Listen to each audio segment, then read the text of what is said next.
జరిగింది. అలాగే సంధ్య థియేటర్ యాజమాన్యాన్ని A1 గా చేర్చడం జరిగింది. అవన్నీ ఎంక్వైరీలు తేలుతాయి అన్న, నేనెవరిని చెప్పడానికి. ఎంక్వైరీ చేసి వాళ్ళు కేసు పెట్టారు కదా A1 గా సంధ్య థియేటర్ యాజమాన్యాన్ని, అదగా అల్లు అర్జున్ ని A2 ని చేసి కేసు పెట్టడం జరిగింది. కేసు మాత్రం ఫస్ట్ ఎక్కడైనా రిజిస్టర్ అవుతుంది అన్న. ఎక్కడైనా ఒక వ్యక్తి మీద ఆరోపణ జరిగిందంటే 14 days రిమాండ్ గట్రా తీసుకెళ్తారు.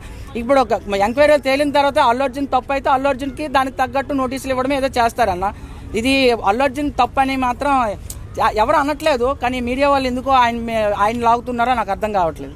టికెట్స్ రేట్స్ పెంచారు కదా, దానిపై టికెట్స్ రేట్ పెంచినందుకు ప్రౌడ్గా ఫీల్ అవ్వండి. ఇప్పటి వరకు ఏ సినిమాకి ఏ ప్రీమియర్ షో బెనిఫిట్ షోకి 1000 రూపీస్ పెట్టినట్లేదు. ఆయన 1000 పెట్టాడు. యాక్చువల్ 2000 పెట్టమని చెప్పాల్సింది. 2000 పెట్టుంటే ఇంత క్రౌడ్ రాకపోయింది కదా. కొంతమంది ఆగిపోతారు. 2000 పెడితే నచ్చిన వాళ్ళు వస్తారు, ఫ్యాన్సే వస్తారు, చూస్తారు. ఇప్పుడు ఆ క్రౌడ్ ఆ 1000 రూపాయలు పెట్టిన దానికి ఇలా అంటున్నారంటే ఇంకా పెంచుతారు. నెక్స్ట్ ఉండనియండి. ఇప్పుడు KGF సలారు అవన్నిటికీ 493 అంత ఉండేది, ఇప్పుడు 590 అయింది. ఓకే, అది 100 రూపీస్ పెంచడం కూడా మంచిదే. తొందరగా కలెక్షన్లు అయితే రాబట్టచ్చు. నమ్మకం లేదా? నమ్మకం ఉంది కాబట్టే మేము ఆ రేటు పెట్టి చూపిస్తున్నాం సినిమాకి. నమ్మకం లేకపోతే 100 రూపీసే చూపిస్తాం కదా. మరి మిడిల్ క్లాస్ వాళ్ళ పరిస్థితి ఏమంటారు? మిడిల్ క్లాస్ మళ్ళీ మీరు మొదటికే వచ్చారండి. నా దగ్గర 30 రూపాయలు అదేనండి. నా దగ్గర 30 రూపాయలు అంటే నేను రోడ్డు మీదే తింటా. 500 ఉంటే తాజ్ ఇవంతలో ఇడ్లీ తింటా. 1000 ఉంటే ITCలో తింటా.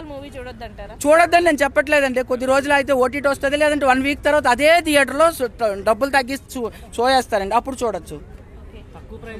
సో అల్లు అర్జున్ కి పాజిటివ్ గా చెప్పే వాళ్ళను పెయిడ్ గా అని క్యాలిక్యులేట్ చేస్తున్నారు కదా, మీరేమైనా అలా చేస్తున్నారా?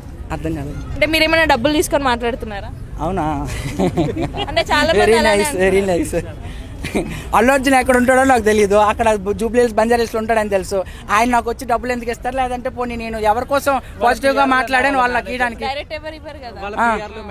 పోనీ ఆన్లైన్ నాకు ఎట్లా పైసలు ఇస్తారా అంటున్నా. ఎప్పుడు ఇక్కడ కనిపించలే కదా, ఈ రోజు వచ్చి మాట్లాడుతున్నారు కదా. అవునా? నేను చాలా వీడియోస్ చూశాను, దానికి కొంచెం హర్ట్ అయ్యాను అనమాట ఫ్యాన్ గా. నేను అల్లు అర్జున్ కోసం ఇంత హెయిర్ పెంచాను అనమాట. ఆయన చూద్దాం, ఆయన కలుద్దామని. కానీ నేను కలడం అవ్వలేదు ఆయనకి. యాక్చువల్గా నేను పుష్ప 2 రోజు టాన్సూర్ చేసుకుందాం అనుకున్నా, అది కూడా అవ్వలేదు. అట్లీస్ట్ మా ఎవరైతే మనం ఇష్టపడే స్టార్ని ఇంత అకూజ్ చేస్తున్నారో వాళ్ళకి తెలిసి చేస్తున్నారా తెలియక చేస్తున్నారా అని మాట్లాడాలని వచ్చాను. చూడలేదండి, ఇంకా నాకు టికెట్లు దొరకలేదు. సో చాలా మంది అల్లు అర్జున్ ఫ్యాన్స్ చీర గట్ట వేసుకొని తిరుగుతున్నారు, మీరు కూడా ఎప్పుడైనా ట్రై చేశారు? లేదండి.